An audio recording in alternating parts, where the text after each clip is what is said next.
So, just a few words before you take a closer look and you go in. You are seeing a monument to African excellence. This wonderful, wonderful structure that is the only remaining of the seven wonders of the world. It's the only one left. It is a massive structure you can see with blocks as large. They range from 3 tons to 15 tons.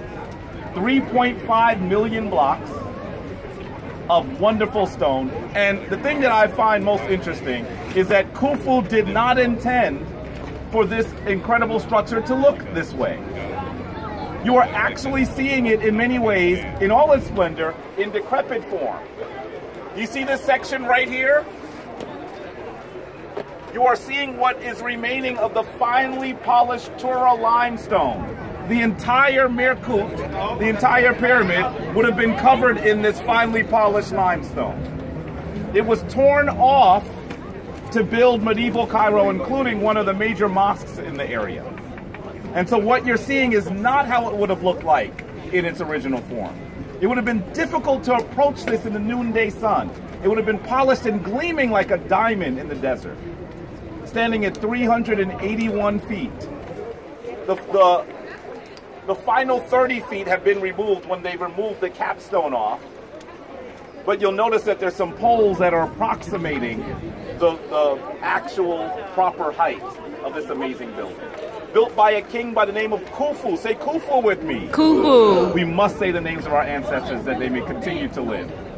And so Khufu builds this amazing structure. And there are those that say, well, clearly it is a tomb.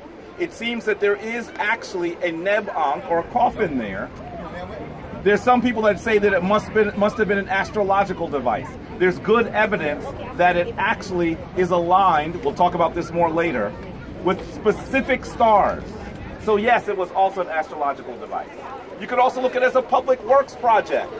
It was likely built primarily during the time that there would have been great flooding, so you couldn't work in the fields. You would come work on the Merkut. And as I say, a works project, understand that this was not built with enslaved people. That we see talented, skilled laborers that put together this amazing monument to your African excellence. Now let's think about how well they put it together. These blocks are not fitted with mortar, cement, crazy glue, nothing. They're simply placed so perfectly together that they stand in perfect balance for thousands of years. This was built somewhere around 2600 BCE, so we're saying it is nearly 5,000 years old. No mortar. You can't even fit a piece of paper in between the joints. Can you imagine how much excellence you would have to come to a project like this with?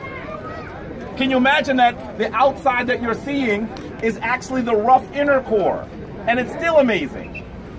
These people were not people that thought in terms of good enough.